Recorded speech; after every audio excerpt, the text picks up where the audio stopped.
The police radio crackled with static as Officer Rick Stevens gripped his patrol car's steering wheel, his knuckles white against the black leather. He was responding to a disturbance call in the East Side, a predominantly African-American neighborhood. Through his windshield, he watched a group of young black men gathered around a corner store. Their laughter carried across the evening air, but Rick's jaw tightened. 15 years on the force had taught him to see threats everywhere, especially here. "Dispatch, I've got eyes on a suspicious gathering at Mason and 4th, he reported, already unbuckling his seatbelt. His partner, Officer Martinez, shot him a concerned look, but remained silent. Rick ignored it. He'd seen too many innocent situations turn dangerous. Rick approached the group with his hand resting on his holster, interrupting their conversation with a sharp, "Evening, gentlemen. What's going on here?" The young men's smiles faded instantly. One of them, wearing a varsity jacket, stepped forward, explaining they were celebrating their basketball team's victory. Rick barely listened, his eyes scanning for weapons, drugs, anything to justify his suspicion. Across town, at the police headquarters, a different scene unfolded. David Brown, decorated ex-military officer and the department's new chief of police, stood before a mix of reporters and community members. His appointment had split the department down the middle. Younger officers saw hope for change, while veterans like Rick viewed it as a threat to their way of doing things. "Our goal is to rebuild trust," David announced, his voice steady and authoritative. "We cannot effectively serve a community that fears us." The press conference room buzzed with energy. Community leaders nodded in approval, while several senior officers shifted uncomfortably in their seats. Later that week, Rick found himself at the back of a community center, watching David address a packed room. The new chief spoke about accountability, about breaking down barriers between law enforcement and citizens. The crowd hung on every word, but Rick felt his resistance growing.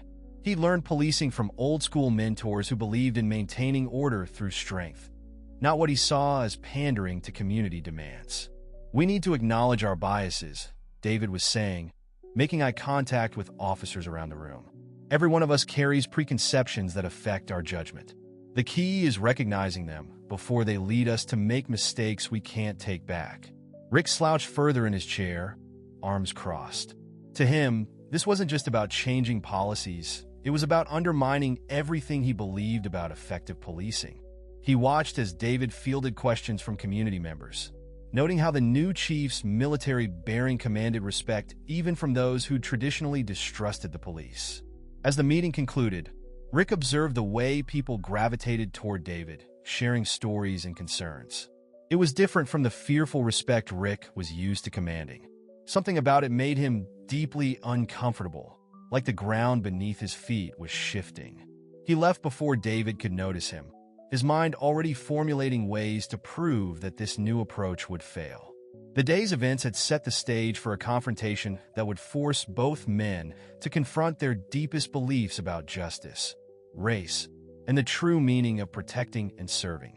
The incident that sparked everything happened on a routine Tuesday evening.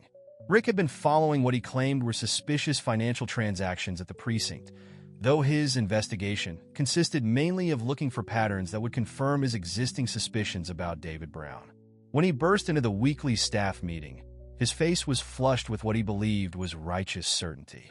"Chief Brown has been misappropriating department funds," Rick announced to the stunned room of officers and administrative staff. He waved a folder of hastily gathered documents. "I have evidence of irregular transactions since he took office. This man is corrupting our department from the inside." The accusation landed like a bomb in the middle of the meeting. David, who had been discussing community outreach programs, stopped mid-sentence. The room fell silent except for the hum of fluorescent lights overhead. David's expression remained composed, but his eyes hardened as he faced his accuser. "Officer Stevens, those are serious allegations. I assume you've followed proper investigative protocols and have concrete evidence to support this claim?" David's voice was measured, professional, despite the public ambush. Rick's evidence, when examined, proved to be nothing more than normal administrative expenses related to department reforms. But the damage was done. The accusation spread through the department like wildfire, and within hours, Local news vans were parked outside the precinct. Maya Brown, David's sister and a prominent civil rights attorney, received the news while in court. She immediately recognized the accusation for what it was: another attempt to discredit a black man in power. By evening, she had organized an emergency community meeting at the First Baptist Church. "My brother has served this country in uniform, both in the military and now in law enforcement," Maya addressed the gathered crowd, her voice carrying through the church's old speaker system. "This accusation is not just an attack on him. It's an attack on every person of color who dares to seek change from within the system." The church was packed, with people spilling out onto the steps. Signs reading, "Stand with Chief Brown" and "End Police Racism" began appearing in windows throughout the neighborhood. Meanwhile, Rick found himself increasingly isolated at the precinct. Officers who once shared coffee with him now avoided eye contact. In the locker room, conversations went quiet when he entered. Even those who had initially supported his suspicions of David began distancing themselves as the flimsiness of his evidence became apparent. Officer Sarah Chun, rookie Rick had mentored, finally confronted him in the parking lot after their shift. "What you did in there," she said, blocking his path to his car, "that wasn't about protecting the department, was it?" Rick tried to brush past her, but her next words stopped him cold. "You know what I admired about you, Rick? You taught me to follow the evidence, to trust my instincts. But this is just prejudice wearing a badge. And you know it." The words hit harder coming from someone he'd trained. Rick sat in his car long after Sarah left, staring at his reflection in the rearview mirror. The folder of evidence lay on the passenger seat, suddenly seeming much thinner than it had that morning. Around him, the city was already responding to his accusations. Social media lit up with hashtags supporting David. Community leaders were calling for Rick's suspension. The very department he'd sought to protect was being torn apart. And for the first time, he had to confront the possibility that he, not David, was the source of the damage. But admitting that would mean questioning everything he'd built his career on, everything he believed about himself as an officer. It was easier to double down, to search for more evidence to justify his actions. Yet Sarah's words kept echoing in his mind. Prejudice wearing a badge. The following weekend, David and Maya met at their mother's old diner, now run by their cousin. It was early morning, before opening hours, the only time they could talk without cameras and curious eyes following their every move. Steam rose from their untouched coffee cups as they discussed the growing crisis. "The department's divided," David said, removing his badge and placing it on the worn Formica table. "Half the officers support the reforms, the other half see me as a threat to their way of life. Stevens just made it public, but this resistance has been there since day one." Maya leaned forward, her legal pad covered in protest schedules and media contacts. "You knew it wouldn't be easy. That's why you took the job. Someone has to break the cycle. Breaking cycles is one thing. Surviving the backlash is another." David rubbed his temples, the weight of his position visible in the tension of his shoulders. "Every decision I make is scrutinized twice as hard. One mistake, Maya. That's all they're waiting for." Meanwhile, across town, Rick Stevens was hunched over his home computer, surrounded by department files he'd copied. His wife had taken the kids to her mother's, unable to handle the constant phone calls from reporters and the hostile glares from neighbors. The house felt empty, matching the growing hollow feeling in his chest. As he dug deeper into David's record, a different picture emerged. Distinguished military service, multiple commendations, a master's degree in criminal justice reform, clean financial records.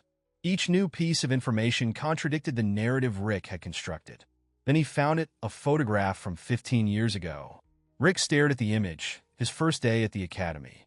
In the background, barely visible, was a young David Brown in military uniform, speaking to cadets about leadership. Rick had been there that day, but had forgotten, or chosen to forget. The memory triggered others. His father, a third-generation cop, teaching him to be careful around certain neighborhoods. His first partner warning him about those people trying to change the department. Years of accumulated prejudices layered like sediment, forming the foundation of his worldview. A flashback hit him with unexpected force. 8-year-old Rick, sitting in his father's patrol car, listening to the scanner. His father pointing out windows with bars, neighborhoods where good people didn't go.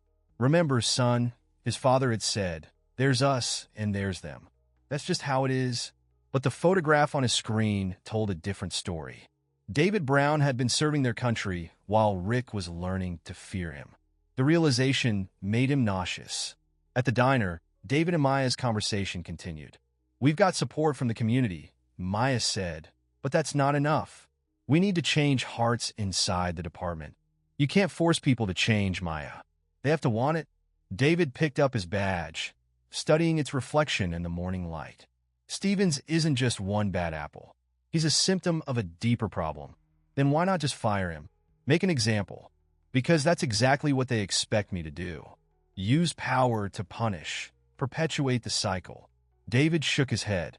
"No, there's another way." Stevens needs to see for himself what he's becoming. Sometimes the hardest person to confront is yourself. As if on cue, David's phone buzzed with news of growing tensions in the department. More officers were choosing sides. Community leaders were demanding action. The pressure was building towards something neither David nor Rick could control. Outside the diner's windows, the city was waking up. Another day of protests, accusations, and divided loyalties was beginning. But beneath the surface, both men were fighting internal battles that would determine far more than their own futures. The precinct's main conference room had never felt smaller than during that morning staff meeting. David stood at the front, presenting his proposed reforms. Mandatory de-escalation training, community oversight committees, revised use of force protocols. The room was split down the middle, literally. Officers who supported the changes sat on one side, those opposed on the other. Sergeant Mike Hawkins, a 25-year veteran, stood up without being recognized. "With all due respect, Chief," he said, though his tone carried no respect at all, "these changes will get officers killed. We can't do our jobs if we're second-guessing every decision." "We're not asking you to second-guess," David responded, maintaining his composure. "We're asking you to think before you act. There's a difference. Like you thought before accusing one of our own of corruption?" Another officer called out, referencing Rick's situation. The room erupted into angry voices. Outside the precinct, Maya's protest was gaining momentum. She had organized it meticulously, permits secured, marshals trained, medical stations set up. Hundreds of community members marched peacefully, carrying signs that read, "Reform not revenge," and "Justice for all means all." Local news crews swarmed the scene. Maya stood before the cameras, her legal training evident in her precise language. "This isn't about one department or one incident. This is about systemic change. My brother, Chief Brown, represents the possibility of that change. Officer Stevens' false accusations represent the resistance to it." The protests swelled as more people joined. Teachers brought their students. Church groups arrived singing hymns. Veterans marched in uniform, supporting their fellow serviceman. The diversity of the crowd sent a powerful message that couldn't be ignored. Rick watched the coverage from his desk, the protesters' chants audible through his office window. Officer Chen's words still haunted him, but now they mixed with the evidence he'd found of David's exemplary service record. His computer screen showed multiple open tabs, news articles about successful police reform in other cities, statistics on bias in law enforcement, studies on community policing. A knock on his door interrupted his thoughts. It was Officer Rodriguez, one of the few veterans who still spoke to him. "They're calling for your badge, Rick," Rodriguez said without preamble. "Department's losing control of the narrative. Maybe if you apologized." "Apologize?" Rick's pride flared reflexively. "For doing my job? Was it your job?" Rodriguez asked quietly. "Or was it something else?" Before Rick could respond, their radios crackled with reports of the protest growing larger. Some officers were requesting riot gear, just in case. The old Rick would have agreed. But now he found himself wondering, just in case of what? Peaceful citizens exercising their rights? The media pressure intensified. Every local station ran stories about the department's history of racial incidents. Social media exploded with body camera footage showing questionable stops and searches. Each revelation forced officers to confront their own biases and past actions. In the hallway, Rick overheard young officers discussing the reforms. "Maybe the chief is right," one said. "Maybe we need to change." Another officer nodded. "My grandmother lives in the community we patrol. She's more afraid of us than the criminals." Inside, the department he'd served for 15 years was fracturing along lines he'd helped draw. But change, even when necessary, never comes easily. As the sun set, both sides dug in deeper, neither willing to back down. The city held its breath, waiting to see which would break first, the force of reform or the walls of resistance. The call came in at 10:43 p.m. Suspicious person, possible weapon, corner of Malcolm X Boulevard and Pine Street. Marcus Thompson, a 16-year-old honors student, was walking home from basketball practice. Officer Peter Collins, responding to the call, had been on edge all week from the department's tensions. What happened next would change everything. The body camera footage told the story in brutal clarity. Marcus, reaching for his phone to record the interaction, Collins misinterpreting the movement. 3 shots fired, a basketball rolling into the gutter. The community's worst fears realized in 15 seconds of footage. David received the news in his office. His hands shook as he watched the video, remembering countless similar incidents that had sparked nationwide protests. But this time, he wasn't watching from the outside. This was his department, his responsibility. "Get me Collins," he ordered his assistant, "and call Stevens. If we're going to prevent this city from exploding, I need everyone on deck." Rick arrived at the scene 20 minutes later. Yellow police tape fluttered in the night breeze. A crowd had already gathered, phones recording everything. Among them, he recognized faces from Maya's protests. Their eyes met his with a mixture of anger and vindication. This was exactly what they'd been marching against. "Stevens," David's voice cut through the chaos. "Walk with me." They moved away from the crowd to where Marcus's basketball still lay in the street. David spoke first, his voice tight with controlled emotion. "This is what happens when a department is divided. When officers are so busy fighting each other, they forget who they're supposed to protect." Rick started to defend Collins automatically, but the words died in his throat. He'd seen the footage. There was no defense.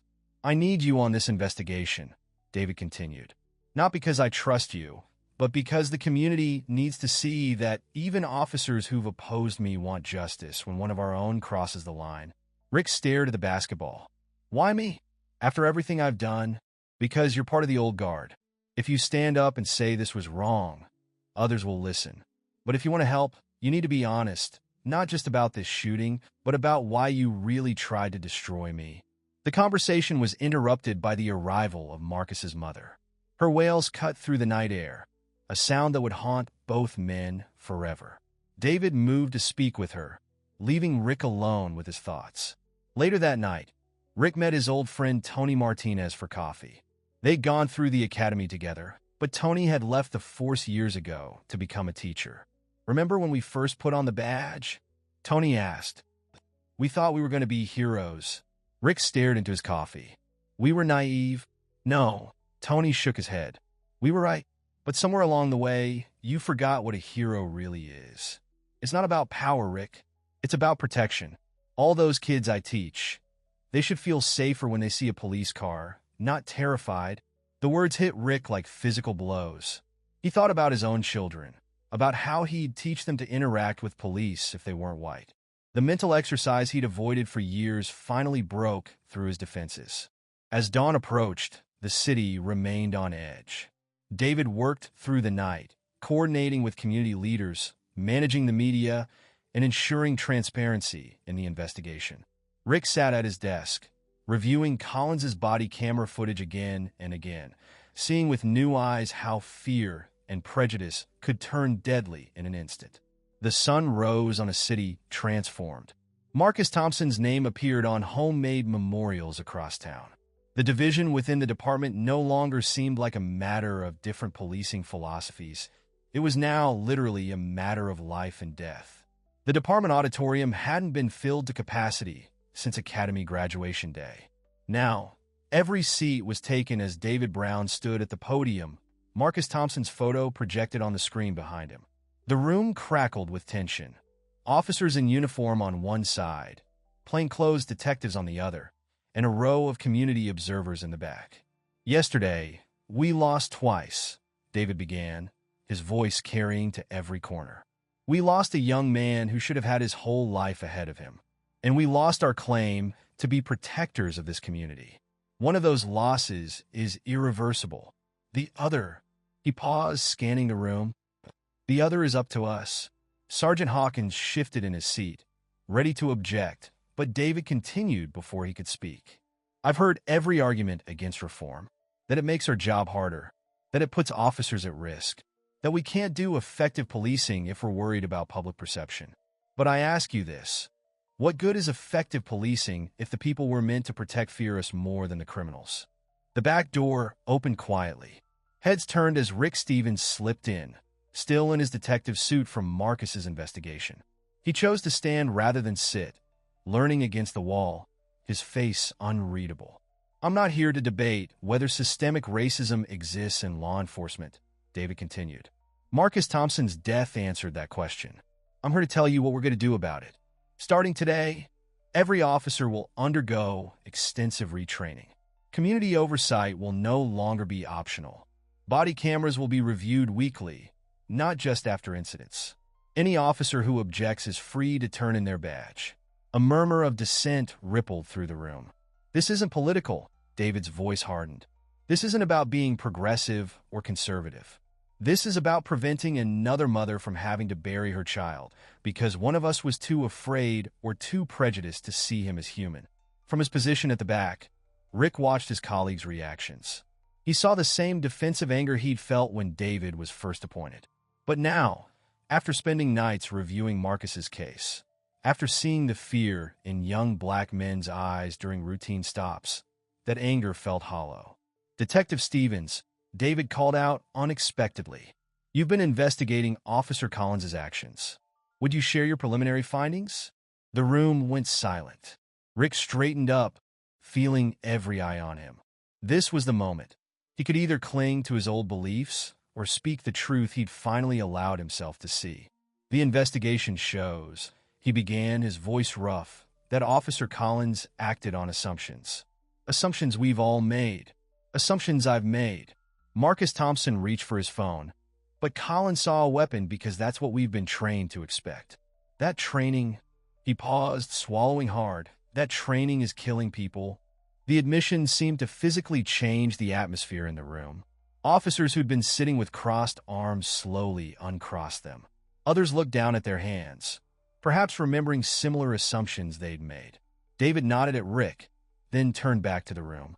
"Change isn't about admitting we're bad officers. It's about becoming better ones.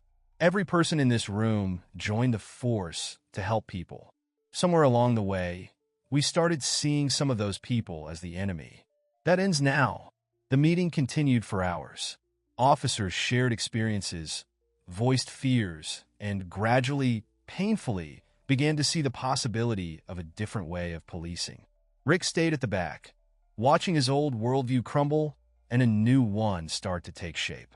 As the meeting wound down, David approached Rick. "That couldn't have been easy," he said quietly. Rick met his eyes. "Nothing worth doing ever is." The video surfaced on social media at midnight. Someone had recorded Rick's original accusation against David from their phone. The edited clip showed Rick's most inflammatory moments. "He's corrupting our department, and these people can't be trusted with power." Without context, without the recent changes in Rick's perspective, it was devastating. Within hours, #FireRickStevens was trending. The clip had been shared millions of times, accompanied by comments comparing Rick's false accusations to historical instances of white men trying to destroy black leaders' credibility. News outlets picked up the story, running split-screen comparisons between Rick's accusation and his recent testimony about Marcus Thompson's case, painting him as either a hypocrite or opportunist. Maya Brown's phone hadn't stopped buzzing since the video went viral. Her social media followers had doubled overnight, all demanding action. She sat in her law office, watching the view count climb. "This could destroy everything we've built," her assistant said, scrolling through responses. Maya disagreed. "No, this is exactly what we needed. proof that the problem is systemic. One video shows both the prejudice and the attempt to maintain power. She began drafting a statement, carefully walking the line between accountability and the possibility of redemption. At the precinct, Rick faced a wall of phones recording his every move from the parking lot to his desk. Comments followed him. There's the racist cop, and how does it feel to be exposed? He kept his head down, understanding for the first time how it felt to be prejudged, to be reduced to a single moment caught on camera. David found him in the break room, staring at his phone as notifications poured in. Death threats, demands for his resignation, reporters requesting interviews. Your career is over, one text read. Good riddance? They're calling for me to fire you, David said, pouring coffee for both of them. The mayor's office is concerned about optics. The union's trying to distance themselves. Even officers who supported you before are jumping ship. Rick nodded slowly. Maybe they're right. Maybe I should resign. The easy way out. David set the coffee down harder than necessary. That's not accountability, Rick. That's running away. Meanwhile, Maya had mobilized her network differently than expected. Instead of calling for Rick's removal, she posted a longer video, the full footage of Rick's recent testimony about Marcus Thompson, his admission about systemic bias, his work on the investigation. Change is possible, she wrote, but only if we allow people to grow. The response split the community. Some saw it as a betrayal. How can you defend him?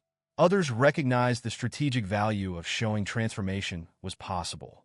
The hashtag growth over cancel started competing with hashtag fire Rick Stevens. David called an emergency press conference.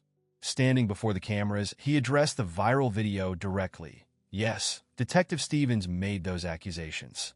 Yes, they were racist. Yes, they were wrong. But what matters more?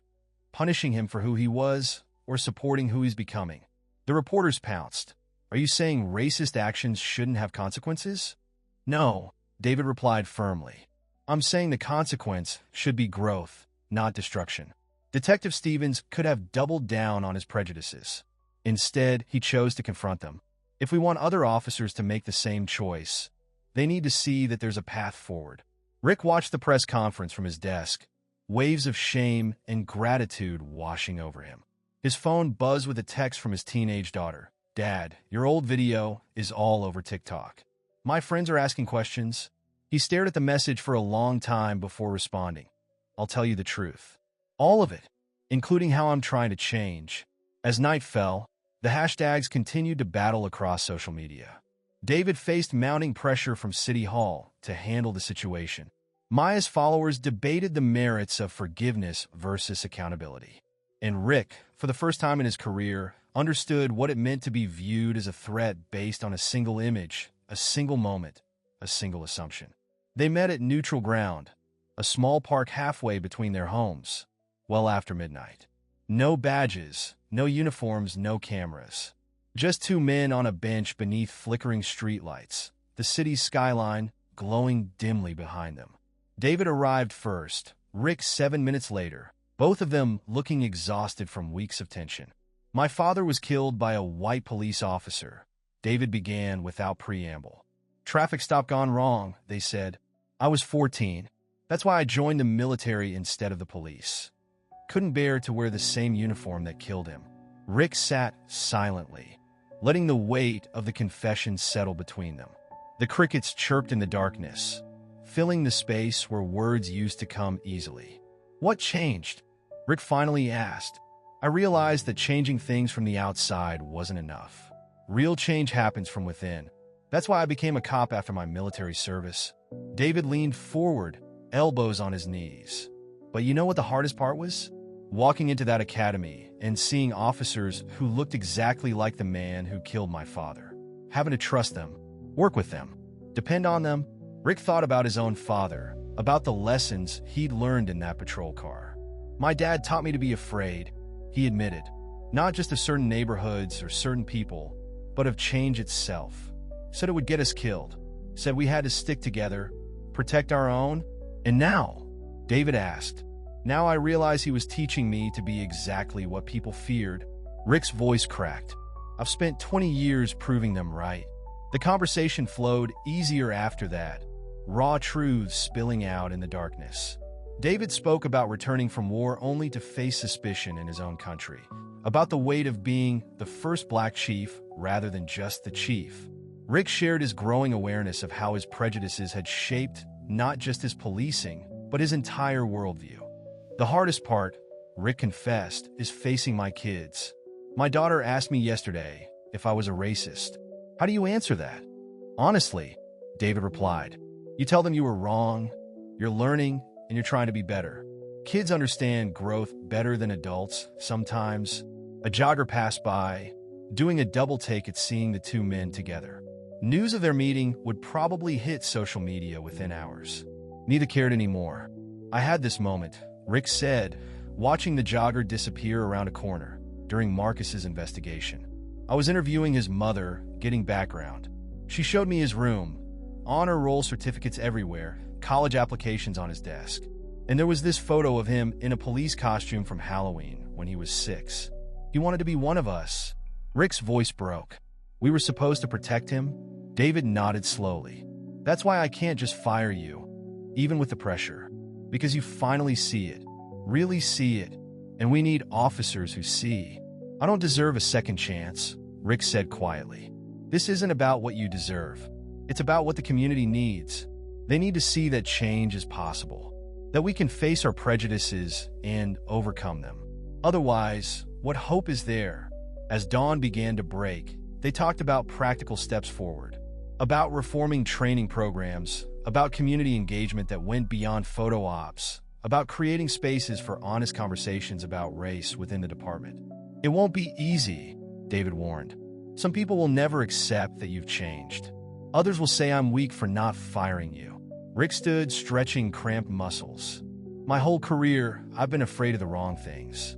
Time to be afraid of the right ones, like failing to change when I know I need to. The community gathering was held in Marcus Thompson's former school gymnasium.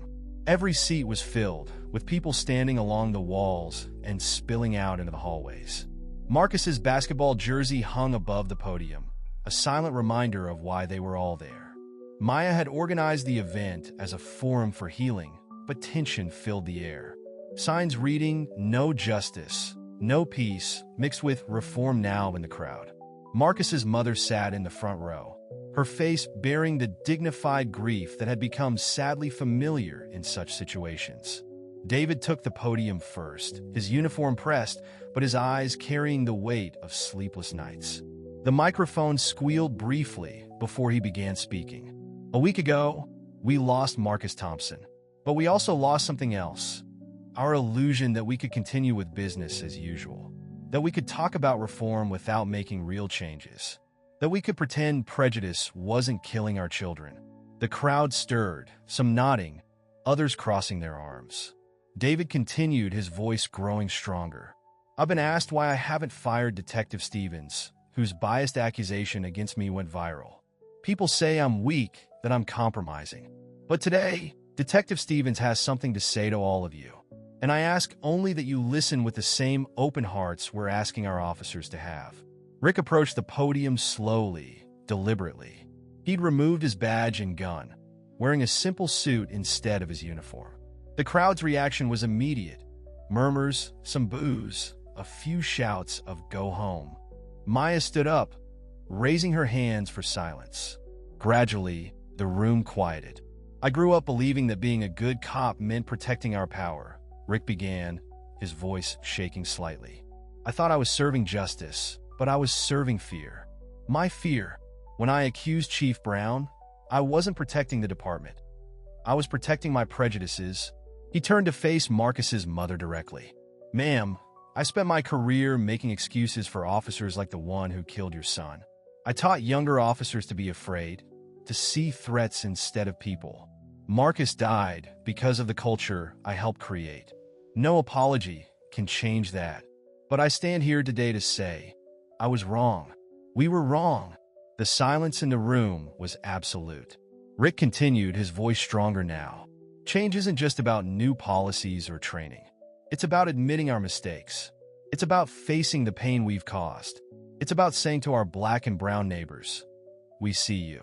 We've failed you. and we're ready to do the hard work of earning back your trust." Tears ran freely down Marcus's mother's face. Slowly, she stood. The room held its breath as she walked to the podium. For a moment, she just looked at Rick.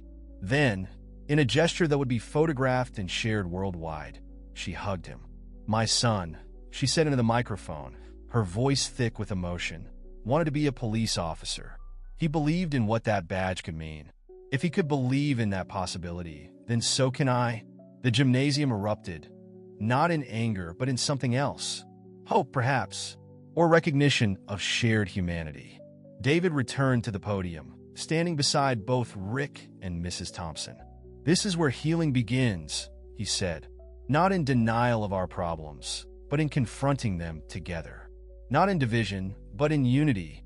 Not in fear, but in courage to change." The applause started slowly, then built like a wave. People who had come carrying anger left carrying possibility.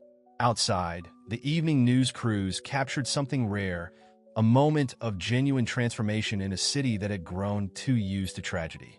The truth emerged through a leaked email chain. Sergeant James Morrison, a 20-year veteran and vocal opponent of David's reforms, had orchestrated a complex plan to undermine the chief's authority. The emails revealed how he'd manipulated department data, planted false evidence, and even encouraged Rick's original suspicions of David, all while planning to expose both men's actions to create maximum chaos. Morrison had counted on Rick's prejudices, using them as a weapon. What he hadn't counted on was Rick's transformation. The evidence landed on Rick's desk on a Tuesday morning, forwarded anonymously from within the department. "You need to see this," Rick said, walking into David's office without knocking. He laid out the emails, the doctored records, the carefully orchestrated campaign of discrimination masked as concern for department integrity. David read silently, his jaw tightening. "Morrison was my field training officer when I first joined the force," he said finally. "He never said a word against me. Just made sure I never got the prime assignments, never got recommended for advancement. He's been playing both sides," Rick added, "using my accusations to discredit you, then using your response to paint you as weak for not firing me. The whole thing was designed to prove that reform can't work. The decision they faced was complex. Exposing Morrison would vindicate David, but could also tear the department apart further. Many officers still saw Morrison as a mentor, a guardian of traditional policing values. If we do this," David warned, "there's no going back. Some officers will never forgive us for taking down one of their own." Rick stood straighter. Maybe it's time they learned the difference between loyalty and complicity. The investigation moved quickly.